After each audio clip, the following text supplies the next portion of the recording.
Baik, pada kesempatan ini saya ingin menjelaskan tentang skripsi saya mengenai analisis struktur gedung bertingkat dengan menggunakan metode statik ekuivalen dan dinamik time story. Dengan studi kasus gedung Telecommunication Telkomsel Center Makassar 2, Sulawesi Selatan. Perkenalkan, nama saya Beta Sabardeli dari Teknik Sipil dengan NIM 18040400038. Pertama dulu saya ingin berterima kasih kepada dosen pembimbing saya yang telah membimbing saya selama penyusunan skripsi saya ini. Sebagai dosen pembimbing pertama saya yaitu Ibu Haji Dini Agustine SSI MSI. Sebagai dosen pembimbing kedua saya yaitu Bapak Abdul Basit STMM. Pertama dulu saya ingin menjelaskan kenapa saya mengambil judul ini, yaitu saya mengambil judul ini karena negara Indonesia adalah negara yang rawan gempa. Nah, dengan demikian saya ingin mengetahui kekuatan struktur bangunan di atas tanah yang rawan gempa yang ada di Indonesia, contohnya di wilayah-wilayah Makassar 2, Sulawesi Selatan ini.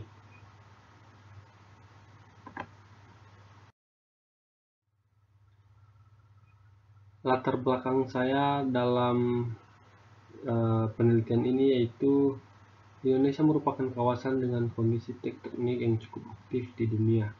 Negara Indonesia terletak di bagian timur yang dipengaruhi 4 lempeng tektonik dunia, di antaranya yaitu lempeng Australia, Eurasia, Pasifik, dan lempeng Filipina. Makassar 2, Sulawesi Selatan ini tergolong wilayah rawan gempa. Peristiwa gempa di Makassar 2, Sulawesi Selatan banyak rumah dan bangunan gedung yang tidak memenuhi standar tahan gempa.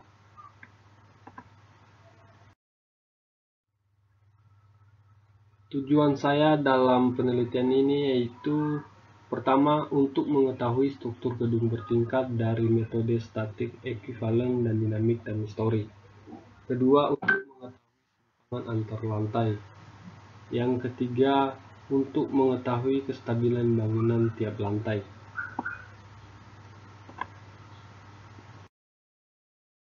Selanjutnya, metode penelitian. Itu ada pengumpulan data, ada data umum bangunan, data perencanaan bangunan.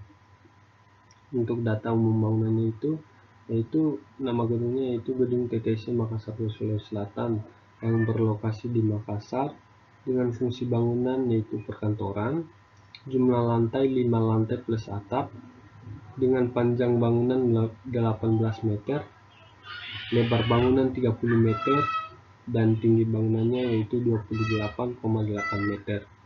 Sebagai data perencanaan bangunannya yaitu mutu beton itu 30 megapascal, mutu bajanya itu 420 megapascal. Selanjutnya ini adalah tampilan atau gambar 3D dari struktur bangunan menggunakan ETABS versi 16. Jadi saya mendesain ini atau memodelkan struktur ini menggunakan aplikasi ETABS 2016.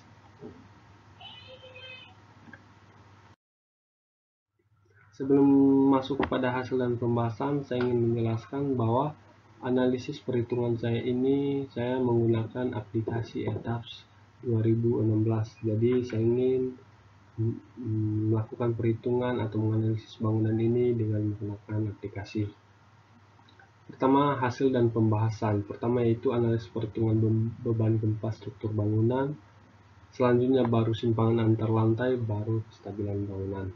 Di mana analisis perhitungan beban gempa struktur bangunan itu yaitu ada static equivalent dan dynamic time story seperti yang tertera di judul saya tadi.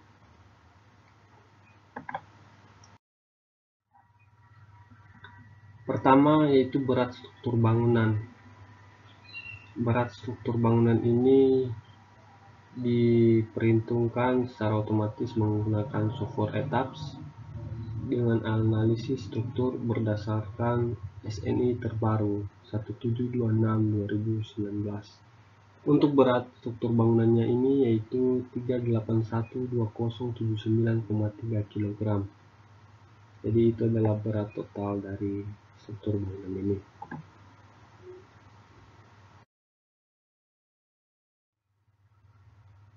Selanjutnya yaitu gaya geser dasar statik dan dinamik. Jadi menurut SNI 1726/2019, besar gaya geser dasar maksimum dinamik dari semua beban gempa tidak boleh kurang dari 85% gaya geser maksimum atau Bezier maksimum statik. Jadi untuk besar gaya geser maksimum dinamik itu tidak boleh kurang atau tidak boleh gaya gempa atau gaya geser dari statik itu melebihi dari gaya geser dinamik. Yang seperti yang tertera di bawah, tidak ada yang melebihi dari gaya geser dinamik.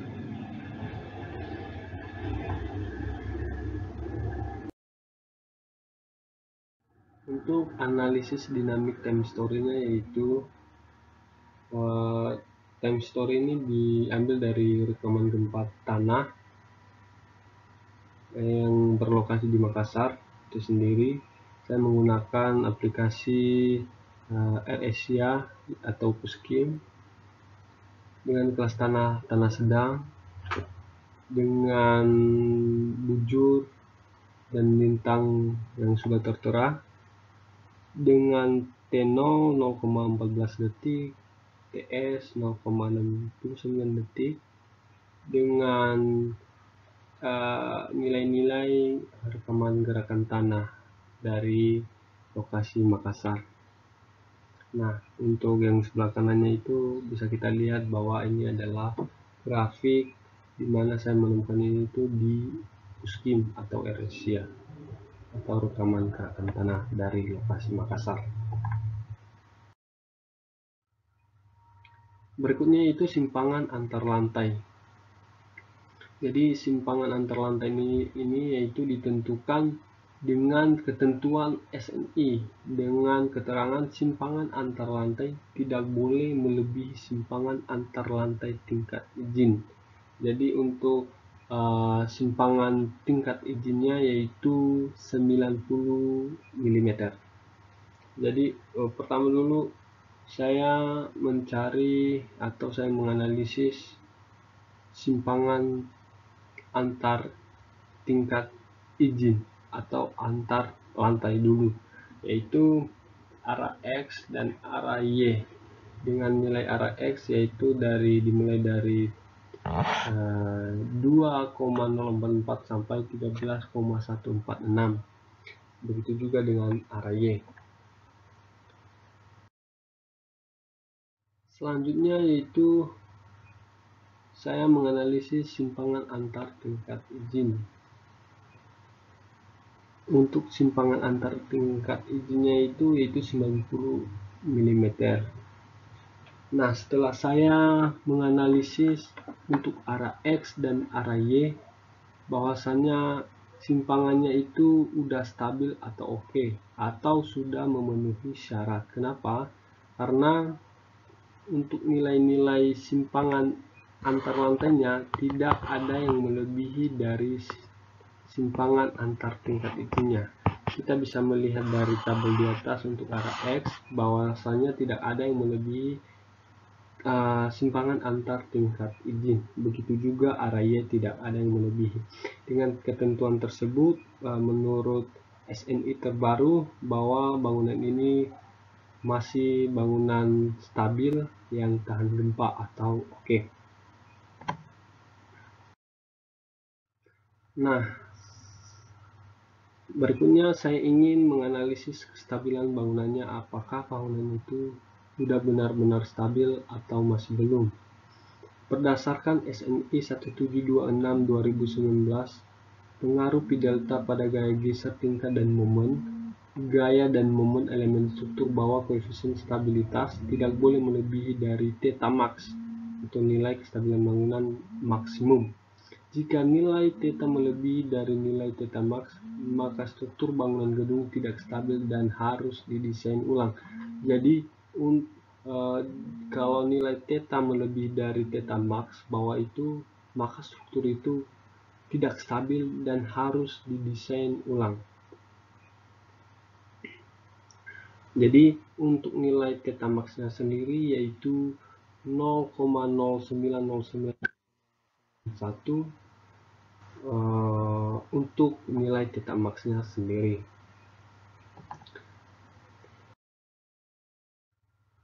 Nah, saya ingin menganalisis pada arah X dulu, bahwasanya pada hasil analisis saya menggunakan software ETABS dan beberapa perhitungan lainnya, berdasarkan hasil arah X ini, bahwasanya nilai-nilai θ tidak melebihi dari nilai θ max. Kita dari tabel di atas bahwasanya tidak ada yang melebihi dari nilai θ max. Jadi bangunan ini pada arah X stabil atau oke. Untuk begitu juga untuk Y, yaitu tidak ada yang melebihi dari nilai θ max, sehingga ini bisa disimpulkan bahwasanya bangunan ini stabil dan oke. Kenapa? Karena sudah memenuhi syarat dan ketentuan yang berlaku pada SNI terbaru. Jadi tidak ada yang melebihi nilai dari θ max. Nah, untuk penutupnya itu kesimpulan dan saran.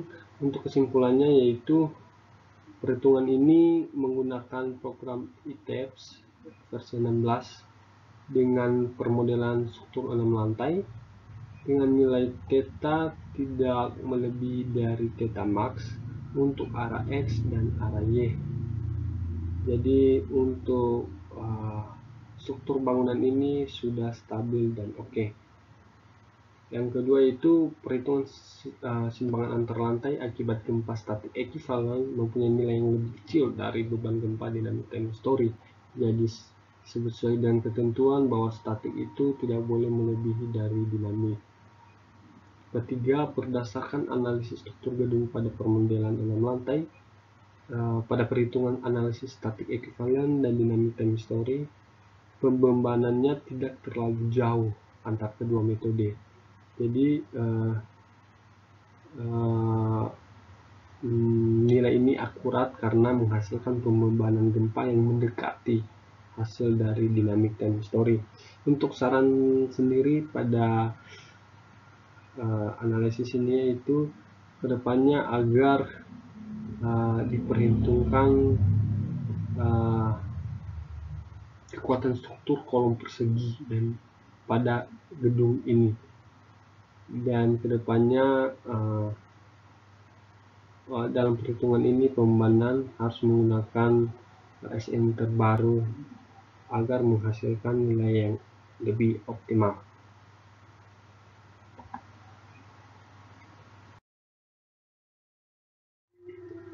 Baik, sekian dari penjelasan saya tentang skripsi saya. Terima kasih. Untuk struktur bangunan menggunakan aplikasi ETABS, jadi menurut saya lihat untuk menggunakan aplikasi ETABS ini, untuk segi dalam melihat struktur apakah kuat atau tidak dari kolom sampai ke balok untuk menahan gempa itu lebih terakurasi untuk berapa tahan gempa ya. Dan caranya lebih dikembangkan lagi untuk dari segi perhitungannya, itu cukup.